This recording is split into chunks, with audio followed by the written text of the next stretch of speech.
बिस्मिल्लाहिर्रहमानिर्रहीम। इस लेक्चर में हम लीनियर टाइम इनवेरिएंट सिस्टम की कुछ प्रॉपर्टीज़ को देखेंगे और चूंकि एक लीनियर टाइम इनवेरिएंट सिस्टम के अंदर हम जो आउटपुट देखते हैं वो कन्वोल्यूशन के ज़रिए देखते हैं, तो इसलिए हम कन्वोल्यूशन की भी कुछ प्रॉपर्टीज़ को इस लेक्चर के अंदर देखेंगे। तो सबसे पहले कन्वोल्यूशन की हम जो प्रॉपर्टी देख रहे हैं वो कम्यूटेटिव प्रॉपर्टी है, और कम्यूटेटिव प्रॉपर्टी से आप लोग वाकिफ़ ही होंगे। आप लोगों ने एफएससी में कम्यूटेटिव प्रॉपर्टी पढ़ी होगी।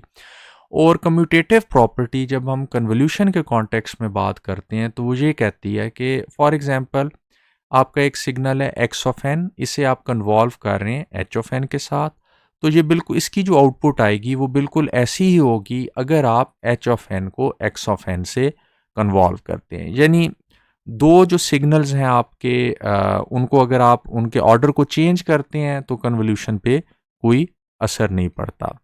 और सपोज इस कन्वोल्यूशन के अंदर अगर एच ऑफ एन जो है वो आपका सिस्टम है जिसकी इनपुट में आप एक्स ऑफ एन दे रहे हैं और आपकी आउटपुट में वाई ऑफ एन आपको मिल रहा है, ये बिल्कुल, तो इसका जो वाई ऑफ एन जो आपके पास आएगा वो बिल्कुल वही होगा अगर आप ऐसा करें, ये कंसिडर करें कि एक्स ऑफ एन जो है वो आपका सिस्टम है और उसकी इनपुट में आप एच ऑफ एन को एज अ सिग्नल जो है वो उसकी इनपुट में दे रहे हैं, तो जो आपको आउटपुट मिलेगी वाई ऑफ एन वो सेम ही होगी।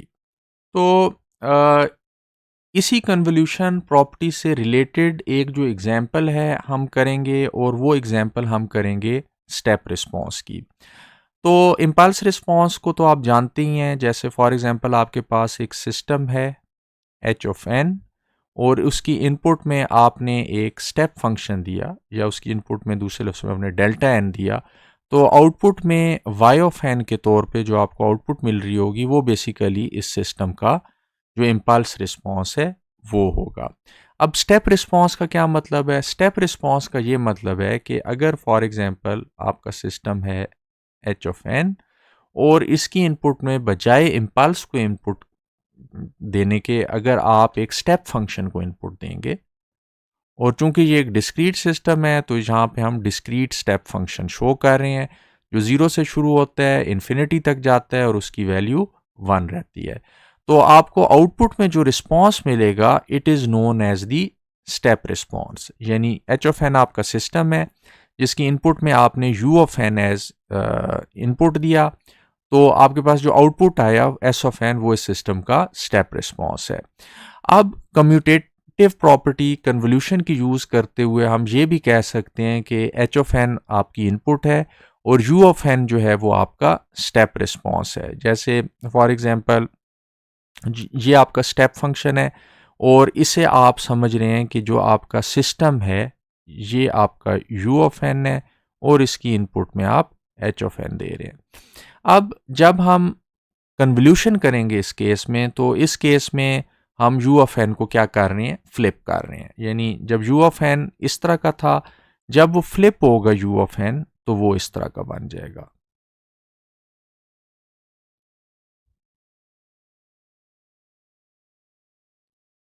उससे अगले स्टेप में हम क्या करते हैं? इसको के का फंक्शन बना लेते हैं, यानी कंसिडर करते हैं कि ये के का फंक्शन है और जो स्मॉल एन की वैल्यूज़ हैं उनको हम वेरी करते हैं। अगर स्मॉल एन की वैल्यू हम नेगेटिव रखेंगे तो ये जो स्टेप फंक्शन है ये लेफ़्ट की साइड पे शिफ्ट होगा, और अगर एन की वैल्यूज़ को पॉजिटिव रखेंगे तो ये राइट साइड पे शिफ्ट होगा।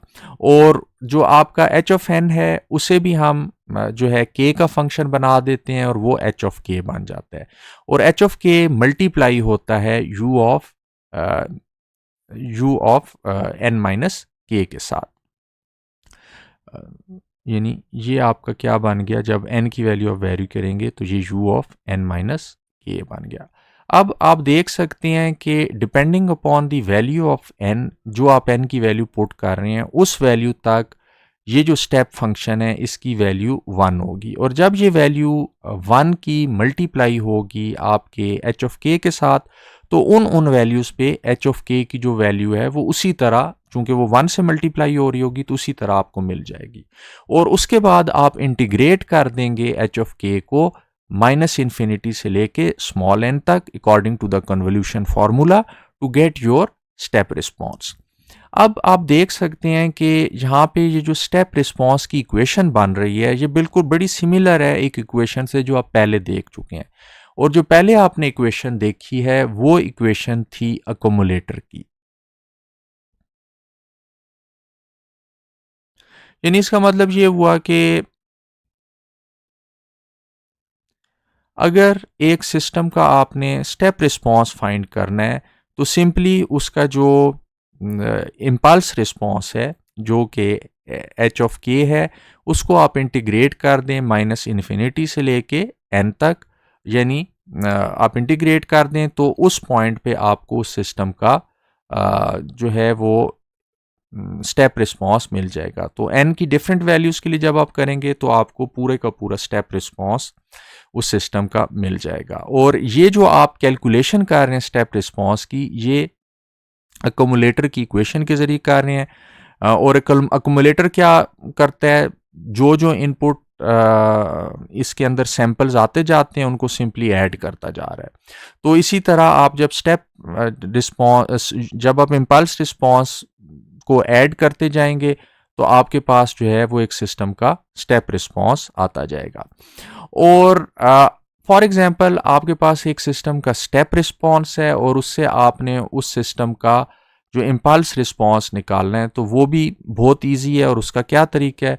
उसका तरीका ये है कि जो करंट वैल्यू है आपके पास स्टेप रिस्पॉन्स की, उससे स्टेप रिस्पॉन्स की प्रीवियस वैल्यू को सब्ट्रैक्ट करते चले जाएं, तो आपके पास जो चीज़ आएगी वो एक सिस्टम का इम्पल्स रिस्पॉन्स आ जाएगा। तो ये स्टेप रिस्पॉन्स और इम्पल्स रिस्पॉन्स के दरमियान रिलेशनशिप है। स्टेप रिस्पॉन्स को आप इंटीग्रेट करें या उस पर समेशन करें, इम्पल्स रिस्पॉन्स को आप इंटीग्रेट करें या उस पर समेशन करें, आपके पास स्टेप रिस्पॉन्स मिल जाता है। और स्टेप रिस्पॉन्स में करंट स्टेप रिस्पॉन्स की जो वैल्यू है उससे प्रीवियस वैल्यू को सब्ट्रैक्ट करें तो आपके पास इम्पल्स रिस्पॉन्स मिल जाता है।